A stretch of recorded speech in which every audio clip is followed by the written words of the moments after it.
Great night for us. I thought our guys played incredibly well in all facets of the game. Started with Will Sanders setting the tone for us, and just behind him, we just did so many things well. So really pleased with that effort. Mark, yesterday you were mentioning the bottom of the order was going to have to come through at least once. Will Tippett, I think, hitting $150 all year, and he gets a bases-loaded walk. Just how excited were you for him to be able to get that moment? Yeah, I mean, look, eight hits but 13 runs, and that inning was about as impressive an inning as I've seen for a team that preaches discipline and swinging at the right pitches. I just thought we did a tremendous job. That whole inning is with 2 strikes and 2 outs, it felt like, and we just kept grinding and grinding and grinding, and bottom of the order gave us a lift like we told them they would need to. So really pleased, all those guys down there. To your left, Colin. Mark, you mentioned Will tonight, but how big for him was it? Walks 2 in the first inning, gets out of that with just 1 run allowed. How big was that to get out of that jam and kind of settle in there? Yeah, I thought that was huge, Colin. I really do. You know, as crazy as it can sound, you know, sometimes getting out of the first inning like that can set the tone for the rest of the game. If he gives up a double in the gap and they score 4 there, it could be an entirely different ball game. The fact that he minimized the damage, which is something we talk about all the time, even when things aren't going your way, if you can somehow find a way to minimize damage, and only giving up 1 run in that situation was doing exactly that. And then from the rest of the game, it just felt like, you know, he was really, really good. Mark, a little bit similar to what Colin was asking, but with a guy like Will, obviously his stuff's great, and I know it's been a little bit up and down this year, but when he gets into moments like that, I mean, what is it that he's doing to get through that? I mean, is it something that he's just settling in? Is he finding a groove? I mean, it seemed like you said, a little bit early, he was slow yeah. And then kind of just rolled from there. Well, tonight the biggest difference was it was the best curveball he had all year. And he threw some sliders as well, but it was really the curveball that he was throwing for strikes, especially after the first inning, and it was a good one. It was a swing and miss pitch for the first time in a long time. The 10 strikeouts are indicative of that. You know, he hasn't had 10 strikeouts in 6 innings in a long time. So the curveball for me was the key. It allowed him to throw just enough fastballs to keep him off balance, but that was the big key tonight for sure. Hey, Coach. I didn't know Aaron was here tonight. Yeah, hey. Okay. You know, Braswell coming in here, obviously 3 doubles is a pretty good day, but it looked like, you know, the energy level that he brought on, is that a usual thing for him? Is he one of those energy guys that this team feeds off of? And also, what have you seen from his kind of offensive growth? Well, again, he's a guy that, you know, he's had some ups and downs this year. But when he's gotten opportunities, whether it was at Georgia to win a game for us, he's helped us win games. And tonight was his best night of the year, I would say. And we have a lot of energy guys. You know, we've got a lot of energy guys. Stone is one. Tippett is one when he plays. Messina is one behind the plate. We've got a lot of those guys. So I would say he's one of a collection of guys that bring energy, but also the rest of the team in the dugout, you know, I think the entire dugout has an energy to them and wants to enjoy the night. You know, a night like tonight should be enjoyed by college athletes. And so whether they were in the game or not, I thought everybody was just bringing that vibe that we want our program to be known for. You waited out Sprott pretty well tonight. You got to Carter Holton in the first inning last week, Skeens the week before that. I guess what does it say about this team that kind of no matter who you get thrown at, what kind of aces, you're still able to just kind of stick with your identity? Well, it's just that identity. That's exactly the perfect word for it. That's what we are. We're a power team that will take our walks, that will grind pitchers. Look, it's what Texas A&M was last year, and it's what we kind of said that would be a really good model for how we want our team to look. And so far, it's been exactly what we have been.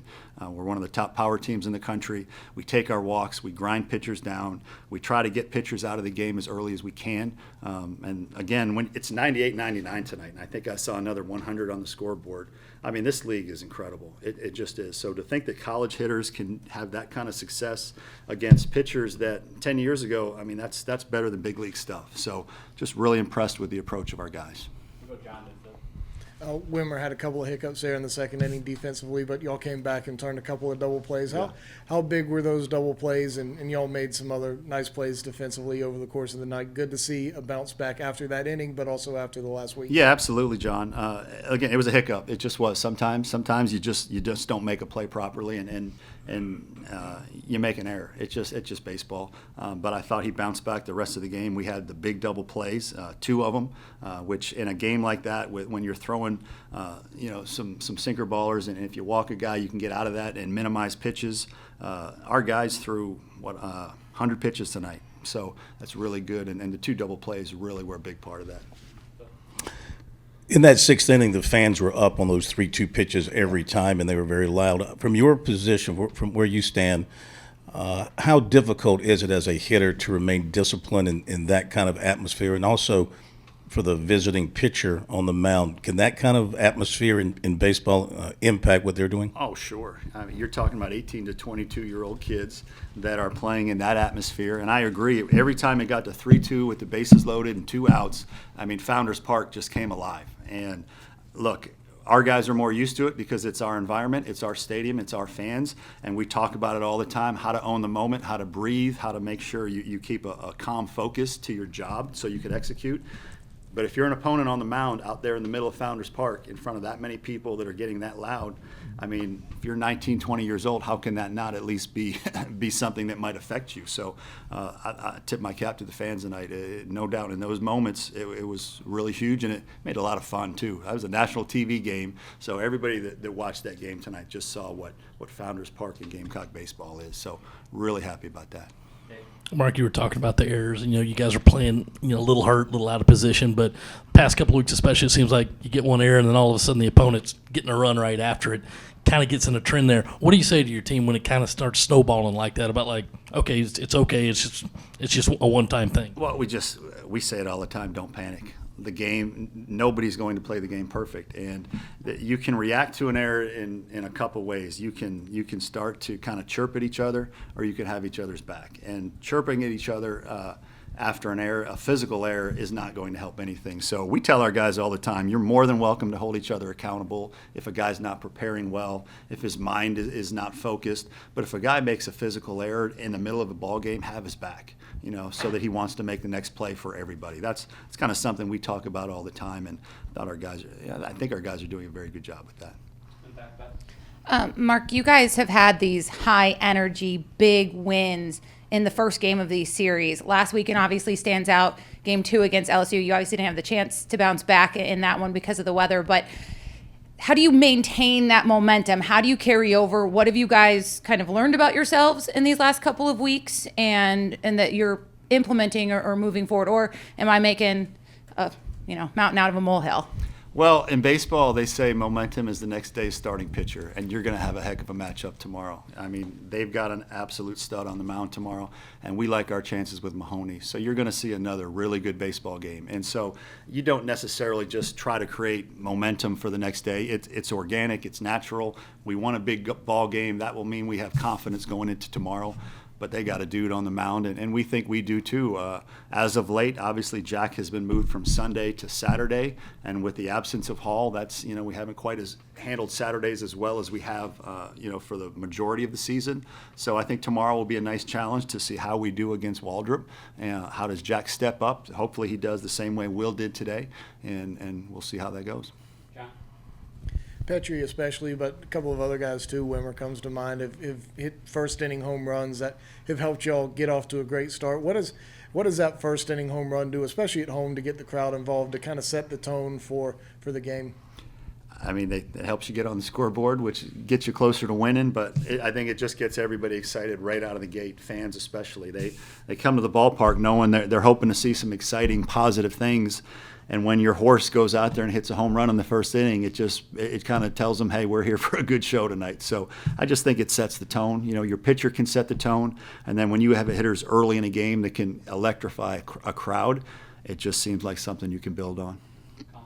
Mark, 2 for you. How are Gavin and Talmadge doing? Talmadge will not play this weekend, so that will keep Braswell at third and Tippett at second.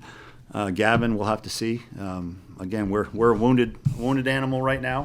Hopefully we're not even more so. Hopefully Gavin will still be able to play this weekend, which is why I'm especially pleased with how we did offensively tonight, knowing we were down 2 starters, and hopefully we're not down 3 tomorrow. And what was more impressive with Ethan, the first inning home run and fighting back from 0-2 down to get that single in the 6th there? Equally, yeah. Look, he loves the big stage, the bright lights. Some guys just get even better in those moments, and he appears to be one of those guys. Coach, you said you really like the vibe, kind of the culture and the dugout, and just with this evening's performance, what is the vibe of South Carolina baseball right now? Well, we love to play. We're pretty darn good. If you come watch us play, you're going to see a team that loves to play, that loves to be together, that can hit the long ball, that pitches really well, that on most days plays great defense, and is surrounded by a crowd that loves to watch them play. So I don't know that you can do it any better than that. Mark, you've talked a lot about plate discipline and guys having good at-bats, working walks, all of that. I mean, when you look at, I guess, that sixth inning, you had a couple of guys in Evan and Will who had maybe hit their averages maybe aren't where you want them to be, but coming up, picking up those walks and keeping that thing going. I mean, what are you seeing from guys in those moments, and particularly that sixth inning, and especially guys like Evan and Will who maybe haven't maybe found as many holes? Yeah, of late? well, those guys are in there for the defense. Let's call a spade a spade. Those guys are in there for their defense, and whatever they do offensively becomes a bonus. They're elite runners that play in the middle of the diamond that can really make your defense good. And the defense we had out there today was Stone in center and Wimmer at short and Tippett at second base. That is elite range at all three positions, which you feel really good about. And then anything those guys can give us is a bonus. Got a bunt down and it turned into chaos. Stone had a sac fly. That stuff is just bonus. Generally, we'll probably get our offense from the top of the lineup, and those guys at the bottom need to play great defense, but when they give you a spark offensively, it makes for a night like tonight. All right, thank you. Ready? Okay.